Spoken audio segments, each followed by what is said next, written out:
I'd like to call this meeting to order. 6:30. Great. Please stand for the Pledge of Allegiance. I pledge allegiance to the flag of the United States of America and to the republic for which it stands, one nation, under God, indivisible, with liberty and justice for all. Thank you. Item C, adjustments to the agenda. Yes, for the board's consideration, there are two items we'd like to add to the agenda. I'd like to add item 4, discussion and consideration of a proposal to permit adult education hunter safety workshop at school facilities. That's consistent with one of our policies. And item 5, recommended appointment of administrative staff, and to renumber the remaining items as necessary. I make a motion to make the following adjustments to J New Business as recommended by the superintendent. To add discussion and consideration of proposal to permit adult education hunter safety workshop at school facilities and appointment of administrative staff at Ellsworth High School. And to renumber items 4 through 8 to 6 through 10. Second. Discussion? Hearing none. All those in favor?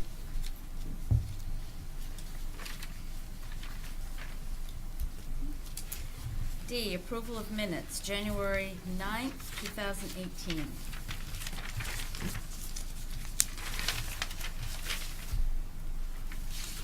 I make a motion to approve the minutes as presented. I second that. Discussion? Hearing none, all those in favor? The minutes of January 25th, 2018. I make a motion to approve the minutes as presented for January 25th. I'll second. Discussion? Hearing none, all those in favor?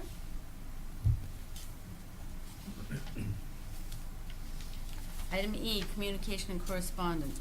Communications and correspondence I have circulated. We have a number of letters of retirement and one letter of resignation that I will take up in my report. Thank you. Item F, public participation.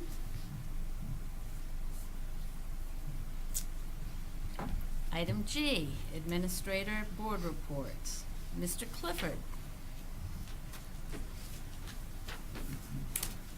Good evening. You have my report. First to report out our spring internships. So we have 14 students doing internships for the spring semester. In the fall, we had 16 students. And those are becoming more and more popular, especially juniors and seniors, starting to have an idea of what they want to study when they go to college or do as a career. And Mrs. Hammer's done a really good job of reaching out to the public and finding professionals that will take our students, and it's a real successful program and getting bigger and bigger. We've also completed our middle school visits, which took all of last week and Monday, and we went to EMS, Hancock, Lemoyne, Dedham, Surrey, Blue Hill, Beach Hill, Cave Hill, Trenton, and Sedgwick. And we hadn't gone to Sedgwick in the last couple of years. But Sedgwick parents and one of their teachers called us and set up some shadows that they're going to do. And we have 6 kids from Sedgwick that are going to do shadows. And they have a total of 16 kids as 8th graders. And so we went out on Friday and visited them. It went really well. And some more kids have called about shadowing Ellsworth High School. So we're excited about that. Could be a new group that we're getting. And what happened, we have a sophomore that's from Sedgwick, and she's had a great experience, and her younger brother's in 8th grade and coming to Ellsworth, and so some of his friends and others want to come along, so that's been good. That's positive for us. Students of the month for EHS for December is Austin Barron. VPA for December is Fiona Tucker, and in January, EHS student of the month is Lindsay Bland. And VPA student of the month for January is Krista Willett. Any questions? You good? Yeah. Thank you. Thanks, Dan. Thank you. Mr. Newitt?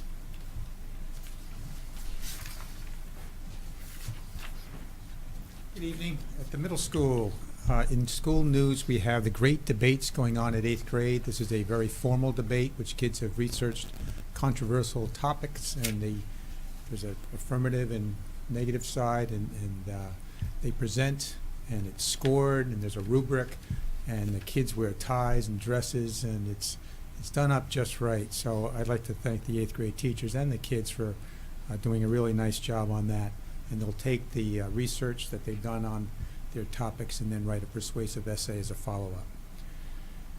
We have a young lady named Noe Burmeister. She's an 8th grader. She won our spelling bee and she won our National Geographic bee. She went on to the Hancock County spelling bee about a week ago, along with a boy named Advaith Nair in 5th grade.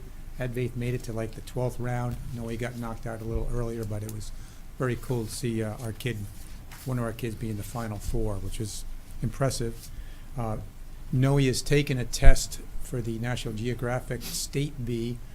She has to qualify with a top 100 score in order to go on to that. So we hope Noe does well. You've heard EHS have a vacation school in past winters or Aprils. EEMS is now going to have our first vacation school coming up Tuesday, Wednesday, and Thursday of next week. So I have 3 different teachers that are going to split up that time to work with students who are not meeting the standards as they should be in a timely fashion. So quite honestly, we can't get them all in that time frame, but we can, we're going to get a bunch and feel good about that. In co-curricular news, we do have a wrestling coach, and we're about 2 or 3 weeks into the wrestling season. His name is Dan Forbes. Yesterday we had about 100 kids in the cafeteria playing chess from 4 different schools. Very impressive to see all those kids playing. We look forward to the state meet in March. Our basketball season is wrapped up. I would like to thank Mr. Stackpole and Mr. Libby for the girls coaching, and Mr. Lindsay and Mr. Harris for the boys coaching. Teams all had great seasons, a lot of learning experiences, of course, and our boys were 1 game away from the championship game. So tough way to go down, but it was a good season. We have our JV cheerleaders competing tonight in a snowed-out competition that would have been held a week or so ago. Our varsity cheerleaders have had 2 competitions. They finished twice, both to Herman. Can you believe that? But that happens, and but they've done really well. And both JVs and varsity are getting ready for the March 4th competition, which is the state competition. We actually host more of a local area one the day before that on the 3rd. In parent news, we have a winter carnival on Friday. I'm happy to have parents help out with that. It's from the afternoon, about 11:10 on. There's nail painting, face painting. I think sliding is going to be wiped out. Skating is going to be wiped out because of rainy, warm weather. But it's kind of our annual event right before break. And we'll follow that up with an activity night. So that'll be a lot of fun. It's the first time I'm going with students inviting 2 guests from other schools versus just come one, come all. Because we've had a pile of kids, and I won't kid you, we've had an incident or 2. Well, we've had 1 incident in each of the last 2 events. I don't want any more incidents. So if our kids invite those kids, we should be just fine. That's all I got. Any questions? Jim, I have a question. How will parents know if their children are or should be going to vacation school? I've called them. Okay, then a phone call. And will there be any busing for those kids or None. no? It's Tuesday, Wednesday, Thursday, 8 to 11. I have more slots to call folks about, but I've made about 15 calls so far. And everybody's pretty, only one kid can't go or because of a trip. Great. Thanks. Thanks, Thank Jim. you. Ms. Gabrianelli? Good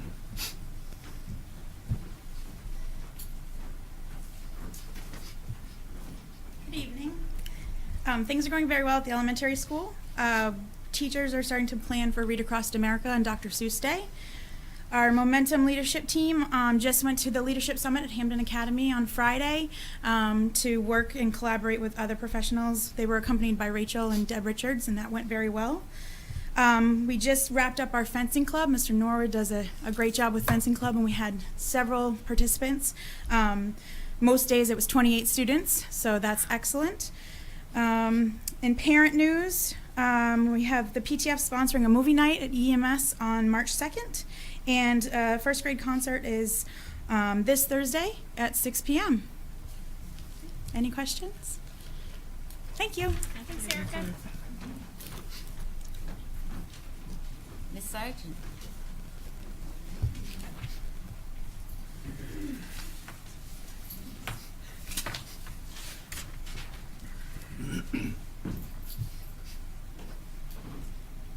Good evening, everybody. What I decided to do in this report is to sort of feature a couple of programs that you haven't heard much about, and give you some updates on some numbers. So one thing that we offer that I'm not sure people are well aware of is college prerequisite courses. So a lot of students who have been out of school for or adults who have been out of school for a long time, and maybe weren't thinking about going on to college, didn't take a biology class or an algebra class or chemistry. And so we offer those classes. And so we had an algebra class and a human biology with lab class this fall, and we had 22 students take advantage of those.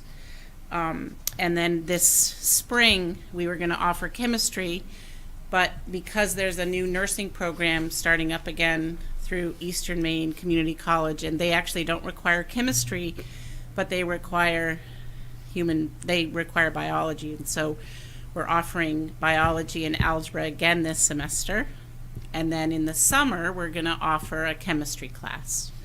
So that's available for high school diploma credit for anybody who successfully completes the class. The other thing that we haven't really talked a lot about is that we serve quite a few students who read at a very low reading level, read and do math. And so I wanted to talk a little bit about that. Thankfully, we have two classes. We have a small group class for reading 2 days a week, and for math 2 days a week. And then we have a list of volunteers that are in your report. Laura Anderson, Lita Ball, Cindy Engel, Jackie Finger, Sarah Everdell, Kate Garcia, Bill Hodges, Jean Hyland, Christine Leith, Christy McNulty, and Cliff Vo. And I wanted to just give a shout out to them because, as you can tell, that's a pretty big group of people volunteering their time.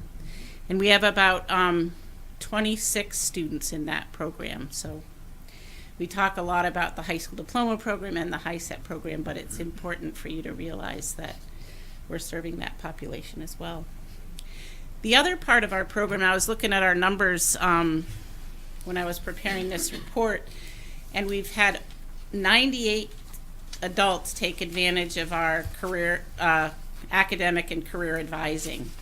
So I wanted to let you know a little bit about what that program is, because so many people don't understand the adult ed program. We actually do a pretty extensive advising program with all of the students that come into our program. And I've got a list in the report of the details, but we start with a confidential conversation because we feel like students, if we ask the right questions, know a lot about how they learn and their experiences, so we start with that. But with any good assessment process, you sort of triangulate your assessment. So we have a required assessment that the state requires that we use that gives us a baseline of reading and math skills with all of our students. And then if people, depending on what people's goals are, then further assessment would be the HiSET practice test or the AccuPlacer for the college programming. And then we have several career assessment tools that we use. ONET, I don't know if people are familiar with that, but there's a profiler on a government site. It's actually a vendor, but it's a federal site that we use. And this year at a different meeting, I reported on the WOWI career assessment, which is a 3-pronged career assessment that's career interest, aptitude, and job style, and that's the piece of it that I like the most, actually. And then the last piece that we do with, it's an optional piece, but we highly recommend it, is a digital literacy assessment, which I have spoken about at board meetings in the past. But it's a pretty extensive piece of our program, I'm realizing when I looked at the numbers, and so I wanted to let you know a little bit about that. Does anybody have any questions? The only other thing that I wanted to let you know about is that we have a collaboration, which I've mentioned at a past board meeting, with the Ellsworth Library, and we're doing some collaborative activities through a program that we're calling Adulting 101. And so the month of March, I'm going to be doing career job search activities for 3 Wednesday evenings at the library, and then there'll be different topics in April and May. So we're excited about that. So. I love the name. Thank you. Thanks, Annie.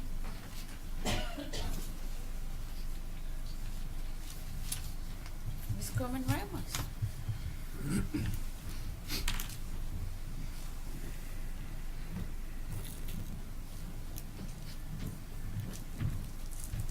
Good evening. Today I am really excited to report that our CIA team's proposal for the new professional development initiative has begun. It is called Never Stop Learning. And starting last week, we began a series of opportunities for teachers and ed techs by teachers and ed techs. So last Tuesday, John McKechnie at the high school held a workshop about 3D printing. I was part of that and got to make a little thing that said my name. It was very exciting. Today, Heidi Omlor offered a workshop on assignment management in the classroom, and Pam Harriman trained teachers and ed techs on how to use our online professional development platform called PD in Focus. The teachers' proposals for a new professional development initiative in the Ellsworth School Department includes 2 days per week of mini workshops presented by Ellsworth teachers for Ellsworth teachers and ed techs after school. Teachers are able to, and ed techs will present a strategy or instructional practice that has proven to be particularly effective in the classroom or working with students. And then each presenter will be paid for their time, and each attending teacher or ed tech will receive contact hours towards recertification.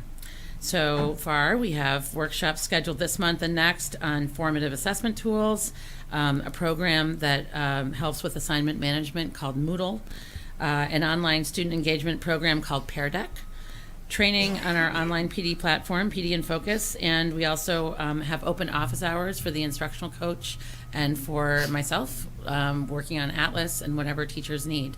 So if they're interested in getting some help on instructional resources or asking about opportunities that we have at the school department, Debbie and I are both working to be available at least once or twice a month so that teachers can come and talk to us and ask for what they need. So that's really exciting. It's something that's been coming up that we need a regular structure so that as we hear that teachers want to learn something or that ed techs see something neat that they'd like to share, we have a platform to do that. And so now when someone approaches us with an idea, we can say, which Tuesday or Wednesday would you like? And because we really have a format, and we're looking forward to building capacity for that this year and being able to move forward it into next year and in years ahead. With the community arts curriculum, I'm excited to receive the news that we will have additional funds to extend our community arts curriculum from just K-8 into the high school now through a new federal grant that supports integration of the arts into content area classes. This one is called Title IV. It's a new one. We will be able to support the work that Nicole Cardano from the Grand is doing. She's the arts outreach educator who's been coming into the elementary school and connecting the curriculum to theater exercises. She'll now be able to come into the high school to work in the regular curriculum classes and connect their content to the shows that they'll be able to attend at the Grand. So we've been able to extend that up to the high school for the remainder of the year. I'm really excited about that. The comprehensive needs assessment and a Title I audit. Part of my job as the title grant coordinator is to organize the work necessary to meet with the DOE representatives on April 24th when they'll be visiting us for a Title I and II audit. We're very excited. We have been working with our Title I Parent Steering Committee to fine-tune our family involvement policy, and we're also brainstorming new ideas for family math and literacy workshops. And to our public, we're very interested if they have ideas about the best times for them to be able to come and work with our teachers, to get resources, to meet with presenters, to get ideas about working with their children in math and literacy. We're very interested in hearing that input. We're asking our parents to talk to each other and send in those ideas. We want to make sure that our Title I program is as accessible to our families as possible. Also, in order to comply with the new Every Student Succeeds Act, the ESSA, which replaced the No Child Left Behind legislation, our district will complete a comprehensive needs assessment, which will be due to the state on July 1st. We will convene a planning committee to complete this work, composed of teachers, board members, community members, parents, and administrative personnel in the next month, and we'll share updates on this work around instructional planning, assessment data, and a strategic plan for our schools. So we will, as this work progresses, it'll be a lot of good work to think about where our school district is and where we want to be, and have some good discussions about that, and also meet some mandates that the state and the federal government have sent us. And so I will continue to update you on that work in subsequent meetings. Do you have any other questions? Thank you. Mr. Higgins? Good evening, everybody. Kind of a segue from Rachel's report. I'm going to hand out to you a written invitation. This is something that you can take up at your next workshop. The Every Student Succeeds Act Comprehensive Needs Assessment Consolidated Plan does require membership of at least one board member. What this invitation provides you is with a little bit of an overview of what the process is going to look like and the timeline. We can provide you with some more information, but I put that in front of you now so that at your next workshop, which will precede the first meeting, board members can make a good decision on who would best represent you in that process. And we've also talked at the leadership team level where if it's a case where the schedule doesn't permit one person to serve in all of the meetings, we can have a backup. So we can put that on the agenda just to put that on your radar. And I agree with Rachel, I think it's going to be a beneficial process. It is a mandate through ESSA. But when you look at the questions that are asked and the data that we have to gather, it's a healthy process for the district. Would also like to let you know that at our meeting this morning, Hancock County Superintendents shared drafts of the first round of 2018-2019 school calendars. The reason that we share them at that level before we provide them to the board and to our staff members for the meet and consult provision is because we have the mandate from the state level that all schools within a CTE region have to have somewhat common calendars. You can have no more than 5 dissimilar days. We went through that process this morning, and we've got calendars that appear to meet that standard. So we will, over the next couple of weeks, be sending that out to our staff members for their feedback, and hope to bring that to you for at least a first read or potentially approval at the March meeting. And it's interesting, people are already asking about when is the first day of school next year. Hard to believe. Before I talk about the new staff and resignations and retirements, I want to talk a little bit about storm days. Believe it or not, this is a time of year where we start to get a lot of questions, when's the last day of school? So one update is this: we've used another storm day since our last meeting. We've used 4 of the 4 days that were allocated, so right now, unless we have poor weather and another cancellation, the final day for students grades K through 11 is June 20th. And this comes on the heels of a great forecast that I just saw for the next 2 weeks, including potentially 60-degree day the week after next. But with that said, I also want to touch a little bit on what the procedure is for making a determination of canceling school. I think it may be because the last couple of storms were a little bit challenging, or also because WLBZ had an interesting piece on how school departments make those decisions. Plus, I've gotten a couple of questions over the past couple of weeks, so if you would indulge me just a couple of minutes to talk about the process we use in Hancock County, and most likely in other regions of the state. I can't speak to all the other regions of the state, but here in Hancock County, we spend a lot of time on the phone in the mornings talking with other superintendents. But with that being said, as a precursor, the decision to delay, close, release students early, or to keep school open is made primarily based on the safety of students and staff, and no other reason. A lot of other factors are considered, but That's the ultimate reason for the decision, safety of students and staff. Typically, when there is a forecast of a storm, most of the superintendents are taking a look at several forecast models the day before and tracking them. And beginning at 4 o'clock in the morning on potential storm days, superintendents in Hancock County are continuing to review those models, communicating by phone with each other and with, and I can speak at least specifically for here in Ellsworth, I'm on the phone with our local public works crew who is out on the roads and can give us the up-to-date conditions and talk about where they have treated, where they haven't treated. Also talking with our school department maintenance staff. Our maintenance supervisor travels up from Mount Desert Island and gives me an update on the roads, can also tell me what's going on at the schools in terms of getting the grounds prepared for the start of school if we're going to have it. Also communicate with our transportation supervisor in the morning. And the reason that we do all of that communication is to get the most current information possible so we can make the best decision based upon the safety of students. You know, generally speaking, one of the things we try to do is have a decision whereby all of the schools here in Hancock County make the same decision. So for example, if Ellsworth's going to have a 2-hour delay, it would be nice if all of the other school systems in Hancock County have a 2-hour delay because we share students. As you all know, from one side of Hancock County to the other, weather conditions may not allow that to happen, but that is one thing that we try to do to the extent possible.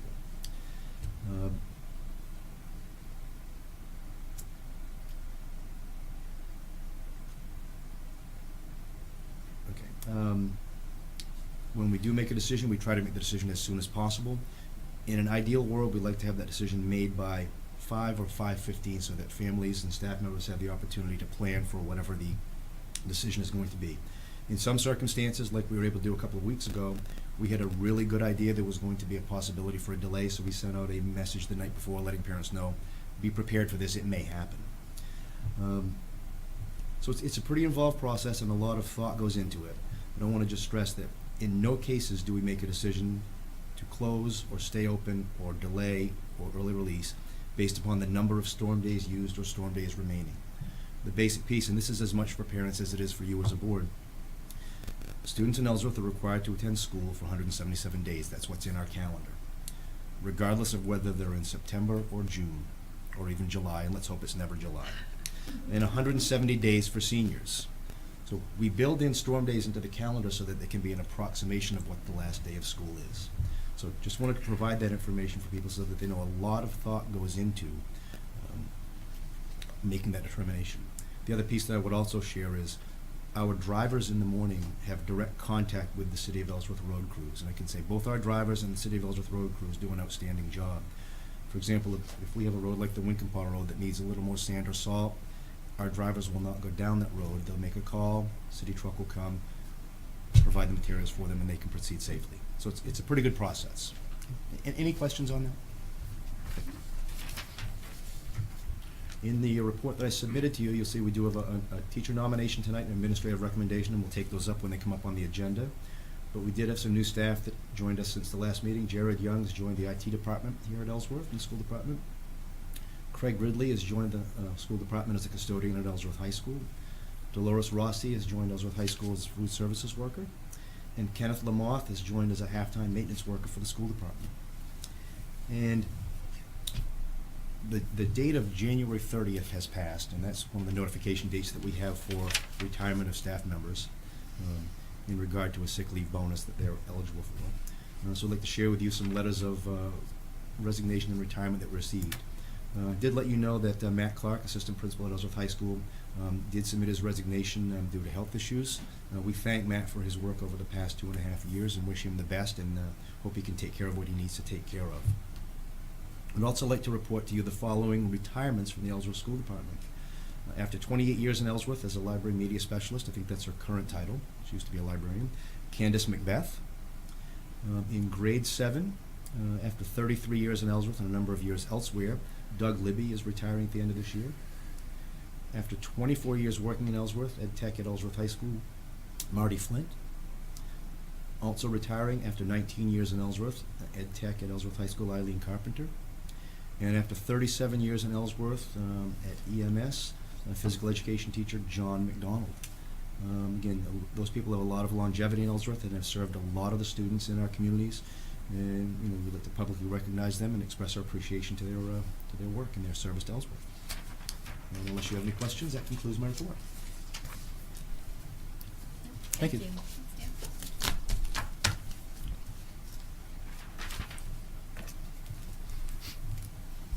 Item H is committee reports. I assume we're going to deal with policy a little bit later. Sure. Do any of the other committees meet? Well, we've met. We've met. No, I'm sorry. And also Rob and I have met as members of the Personnel Committee, but I think that's on the agenda On the later as agenda. well. Yeah. Okay. Old business, I believe we have none. New business, staff presentation. Unfortunately, we do not have a staff presentation this evening. What we were trying to pull together did not pan out. I can assure you that we will have a staff presentation next meeting. Our curriculum director is going to do a presentation on ESSA district report cards. Consideration of overnight out-of-state travel. Yes, as you know, Mrs. Bowles is not able to be here this evening, but she did submit her materials. The overnight out-of-state, that's not out-of-state travel, overnight travel that we're working with would be the Skills USA Conference Agenda, which is being held on March 1st and 2nd. And it is being held in Bangor. And what that requires, you've got the copy of the agenda and all the sorted information. And what we're looking for is approval of the board for students and chaperones to partake in that trip. I make a motion to approve the overnight travel as presented. Second that. Any discussion? Hearing none, all those in favor?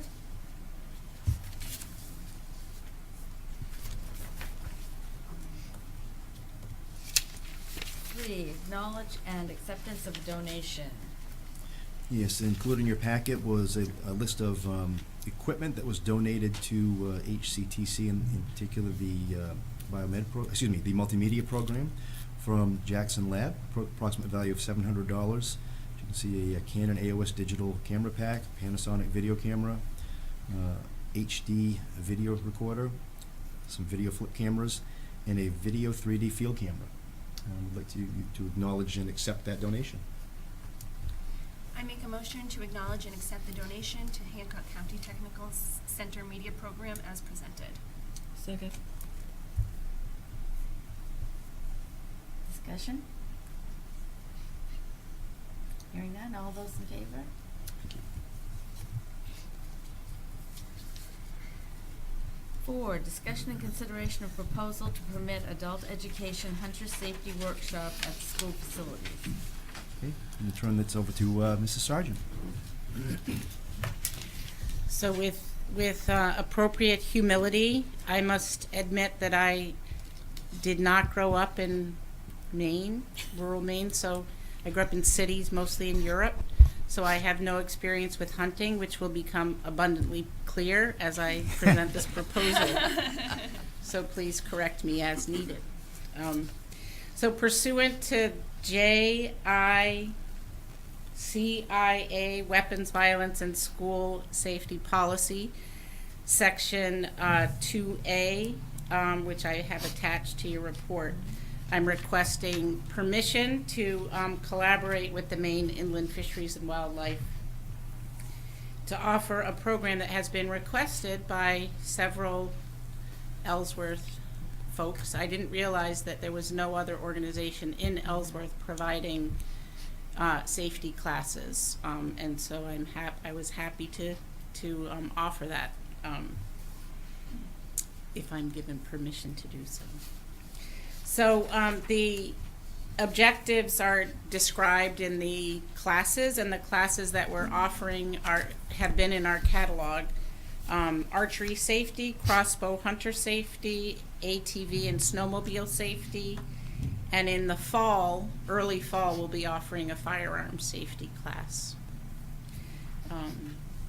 But according to the policy, I submitted a proposal to the superintendent, and then it needs to go before the school board so that you're aware of it. In the report, I have some details. I contacted the Inland Fisheries and Wildlife for this report. And I'm realizing that I don't have the second page of my report. Maybe you all do, but I don't. Let me think. So basically, what the questions that I had about safety was, do the instructors bring firearms? So nobody brings firearms to the classes, except the instructors have firearms that are deactivated. And it was explained to me how they were deactivated. There's some kind of a little, can somebody help me? Firing pin? Firing pin. Firing pin has been cut off, thank you, sorry. And so they're actually built by firearms manufacturer, but in the manufacturing company, they cut this out so that they're safe. And then they use dummy ammo. Does that mean something to people? And then snap caps, and the reason that they have to have those two items in the class is that one of the critical things is to learn how to carry firearms, never pointing it at something that you don't want to kill, and that you have to learn how to safely load the weapon. So you need to have both of those things, but no firearms. So those were the two key pieces. Again, in the report that went into your folder online, you have the complete report. But does anybody have any questions about it? I don't have any questions, but I have a statement. I appreciate your presenting this. I read your material thoroughly, and I did understand the piece about the no firing pin and so forth. But I am opposed to this. I think it is giving a mixed message. We're trying to train our society to be aware of their surroundings and to be vigilant in what they see. And if I'm a parent sitting in the parking lot of, let's say, Ellsworth High School waiting for my child, and I see a person walking into the building with a gun, I can't tell that that gun does not have a firing pin. And I pick up the phone and I call the police and say someone's just entered our building with a gun, and they zip-zam over there and find out that, oh, indeed, it's just a training. And tomorrow I sit in the parking lot and I see someone enter the building with a gun. Oh, well, that's just training, so I'm not going to make a fool of myself again, and I don't call. Right, I hear you. So I am opposed to having this I think it's wonderful that it happens. I understand the need. I grew up in Maine. I know people hunt. But I'm opposed to having this happen on our premises. And do we know if the firearms will be concealed so no one could see them as they're taking them from their vehicle to the classroom? Do you know if that's? I don't know. I think I think it would be hard to conceal it, right? Because it stated there would be a rifle and a shotgun. Right. How do you It's pretty hard to conceal that. I don't know that you can conceal it, and again, I can only speak to past history. I know someone who used to provide this course at Ellsworth High School, and I can remember, this was back when I was an athletic administrator, even at ball games, him coming into the school, walking up the hallway, heading upstairs to the classroom, carrying, they were covered, they were in a case, but that's what he was there for. So my sense is that they wouldn't be concealed. I would hope that they would be in a case. That's what I meant. And I would suspect, and again, I appreciate Annie being very thorough in what she's done here and providing this information. I think that's a conversation that she certainly could have with the instructor to find out if that would be the case, if they were going to be in a case. You know, the other piece is to work with our local police department. It is an option to notify them, depending upon the board's action, when a hunter safety course is taking place, when there would be a firearm used for that class. So, Excuse me. I mean, I wouldn't have offered this class without having had it be a request for lots of different reasons, but most significantly, I understand the confusion around it. It's not even 5 years ago or 10 years ago, it was a different atmosphere than it is today. So what if if we, I don't have any skin in this game, as, you know, I always offer classes that are, you know, attempt to offer classes that are requested by the community. One option, if the issue is having it on the premises, right, would be to contact a community organization and have the class at a different site. You know what I mean? So that's an option. But, you know, I want you guys to think about it, because it's violence is an issue in our society, and I also want people to be safe in the woods, so it's sort of a, I think that we live in Maine and hunting is a fact of life for many, and I appreciate the fact that this course is being given. However, I think I would feel more comfortable if it were not given at the school. That we were to support the course, or offer it through Adult Ed, but maybe have it at another facility in Ellsworth where they don't basically have the policy that we have, and have the population that we have right. during the day. I wholeheartedly support that. I mean, I have no problem, Annie, with us offering it. I think it's wonderful for us to offer it. Right. But I think there has to be another place that's better suited. Right. In terms of adult education, one of the reasons that I hadn't done it is that most of the people that take this class are not adults, it's actually children. So that's the reason that I hadn't done it in the past, because it was my assumption that another organization in a community like Ellsworth would be offering it. And so it's not really my population, but since it was a need, I was willing to promote it. The ATV safety class, I think we're actually going to have at the Mill Mall, because Friend and Friend are donating the thing, and so we're going to have it there. But I don't know if we have a room big enough for the firearm safety, which is actually in the fall, so I have time to plan for that. So maybe I can do some research on that. And the crossbow is the other class, and that's coming up in March. But I can find another location for that as well. Archery and crossbow are the ones that are happening this spring. So is that, what do you guys?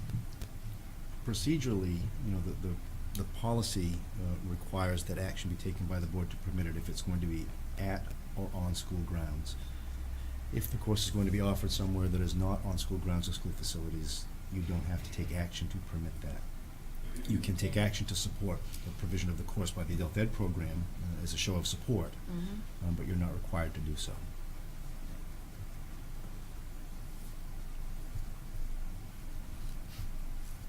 So, what do we want to do? I support Okay, so, the work at a different facility, I would Okay. prefer.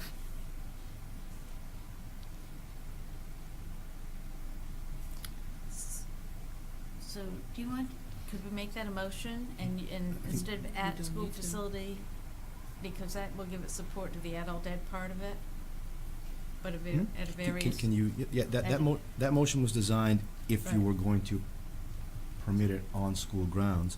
You could certainly revise that to accept and approve, Just instead of at. to approve the adult education, Ellsworth High School, Ellsworth School Department Adult Education Program to provide hunter safety workshop at non-school facilities. Yeah. That would be very Okay. clear. That would be an expression of support for Annie and the program. Can you add the word suitable? What's that? At a suitable, Suitable non-school facility. Okay, just because if we can't find a location, I wanna make sure it's suitable. Okay. Another site.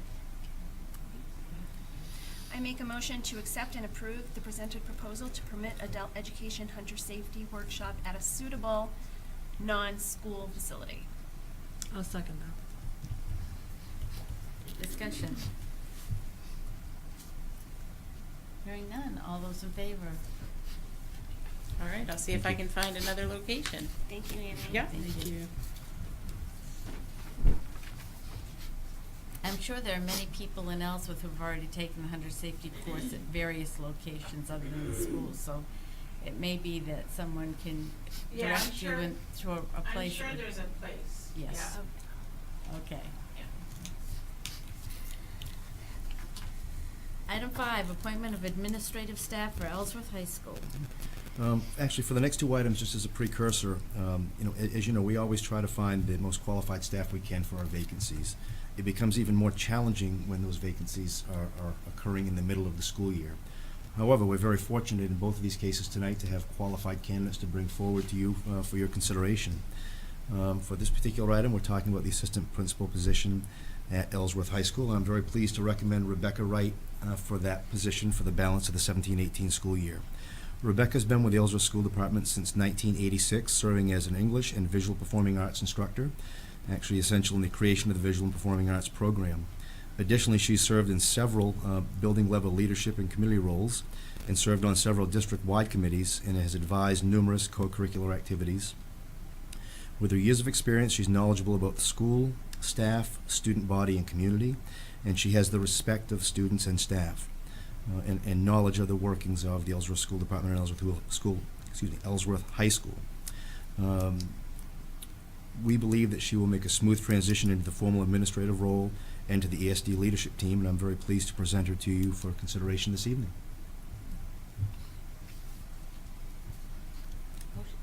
I make a motion to appoint administrative staff at Ellsworth High School as recommended by the superintendent. Second. Discussion? All those in favor? Thank you. Congratulations.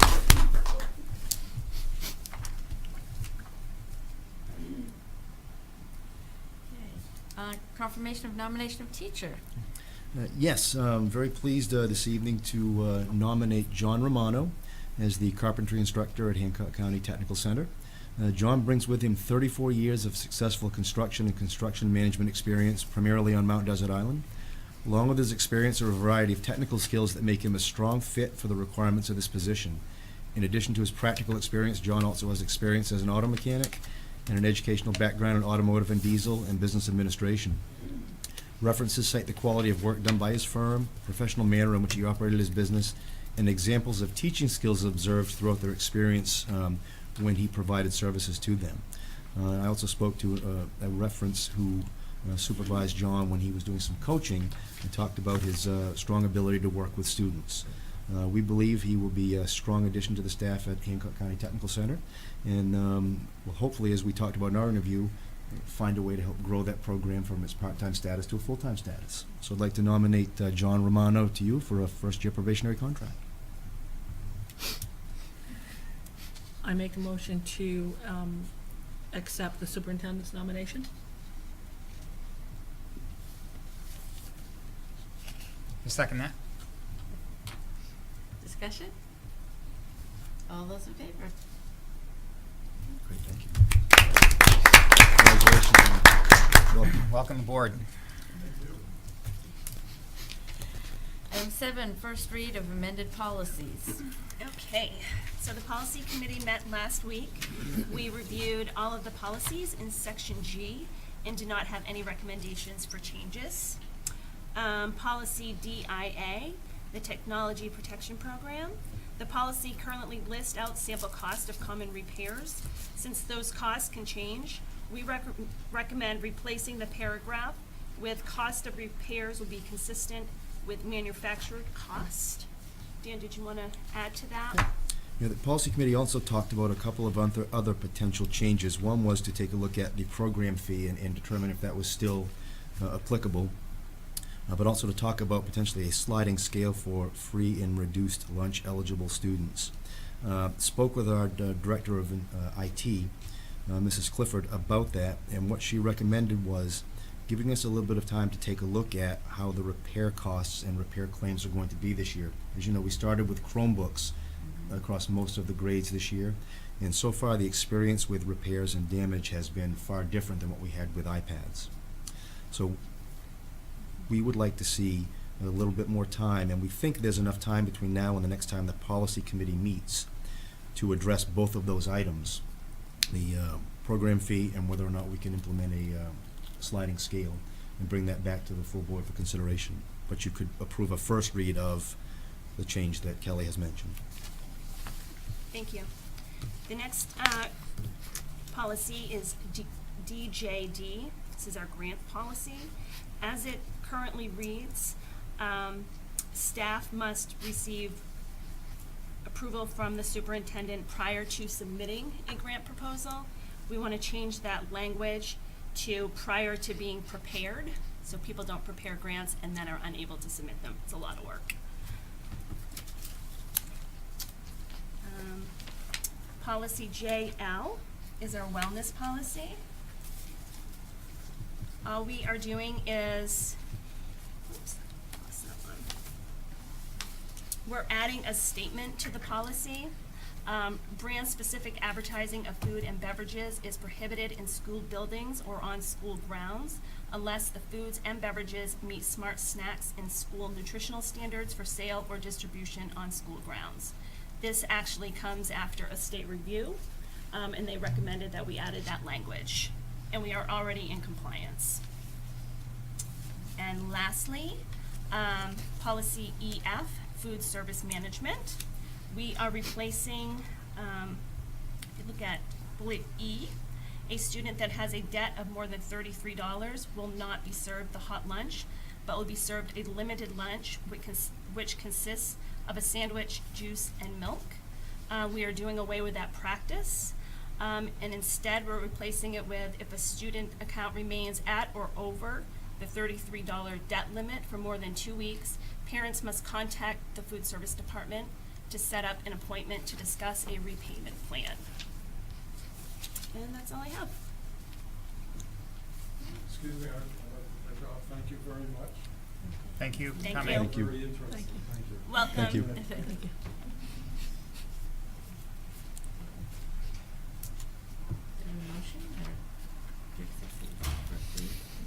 I move that we accept the first read of the following amended policies as recommended by the policy committee, DJD, DIA, EF, and JL. Second. Discussion? All those in favor?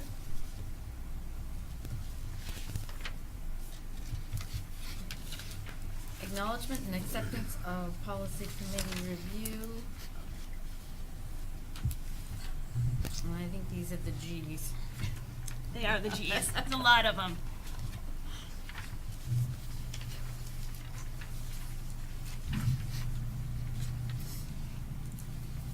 Do we have a motion?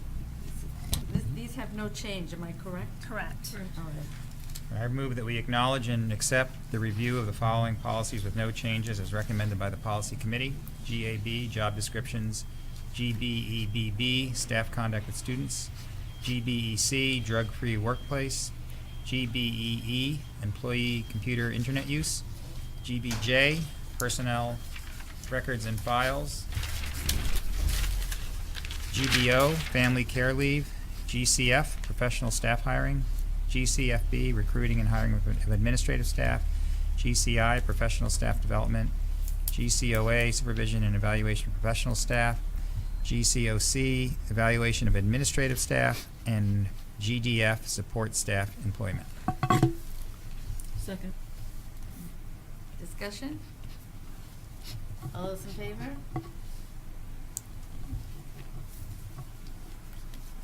Item 9, budget update. The budget update will be relatively short this evening. On the expenditure side, business manager Heller and myself have 2 more meetings left with our department heads and administrators, and we'll have those completed this week, and are making final adjustments to the initial draft of the expenditure side of the budget. What I had hoped to do this evening was come to you with a bit of detail on the changes in the ED 279 subsidy formula, because those were distributed on January 30th. Unfortunately, I'm not able to give you a very detailed accounting of that because there are a number of changes in there, which I think you've seen in communications that come from the department. But with regard to a couple of those items, it's very difficult to tell what the overall impact on Ellsworth is going to be. For example, if you looked at the 279 and compared it to last year, what it would look like is an increase of over $1 million in subsidy coming to Ellsworth. However, what you also need to consider is that the CTE funding model has changed from the model in which we receive an allocation in Ellsworth based upon past year's expenditures, subtracting out revenues, which are tuition payments from other districts, okay, to a model whereby it's calculated based upon programs and enrollment when allocation is provided, and we no longer charge tuition. So we're seeing an increase in allocation for CTE funding, but we're seeing a corresponding decrease in the amount of tuition receipts. Additionally, when you look at the CTE model, the funding is flowing to Ellsworth. However, funding to support the satellite programs, the Marine Trades program that's provided at Mount Desert Island High School, the welding program provided at Bucksport High School, our understanding is we will take out of the allocation that we receive an amount of money and send it to those school systems to support the operation of those programs. Okay. One of the things that we're not able to get at this point in time is a detailed description of the allocation that we're going to get. For example, how much money is supposed to be allocated towards the welding program or the culinary arts program, etc. We're working to get that. We've not been able to get it from the department. They've indicated that we should have it sooner rather than later. We're also working with our legislative delegation here in the community to help us in getting that information. So with regard to that piece, I can't give you a great deal more information.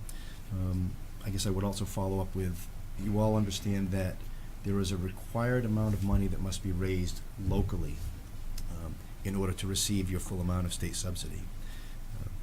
There's an increase in that amount of over $400,000 this year as compared to last year, because the mill rate that's required in the state funding formula increased from 8.19 mils to 8.51 mils. So with all of those changes, in addition to changes in the operating percentage transition, funds for special education and weights for certain students, changes in debt service payments, the overall impact of what the formula is and what our subsidy printout is really is indeterminable at this point in time. Again, many people may look at it and many people may ask you, well, you're getting $1 million more than you did last year. It's not that clear. So again, we're working very hard to try to get that information because it's critical to the budget development process. And as you know, this time of year, a budget update is a constant item on your agenda. You'll have it again next month. And hopefully we'll have that information by then. Thank you, Dan. Item 10, negotiations update. I can give a report on that. Rob Hudson, who couldn't be here tonight, and I are on the Personnel Committee. So we have met once with the administrative assistants, and we had a second meeting scheduled, but it was on one of those snow days, so we had to postpone that one. It's scheduled for rescheduled for later this week. And we are working to schedule a first meeting with each of two other associations, the bus drivers and the custodians. So hopefully we will get started with them soon, and the process will go from there. Thanks, Paul. Thank you. Calendar and announcements. Meeting schedule. Policy committee meeting to be announced. We haven't set a date yet. However, the trend has been to try to find an evening the first week of the month, and that's what we'll try to do with this next meeting. Okay. School board workshop, Tuesday, February 27th, 2018, Ellsworth School Department Conference Room at 6 o'clock. School board meeting, Tuesday, March 13th, 2018, City Hall Council Chambers, 6:30 p.m. And the date of that next meeting with the Personnel Committee and the Administrative Assistants is actually Thursday, the 15th of February at 4:30.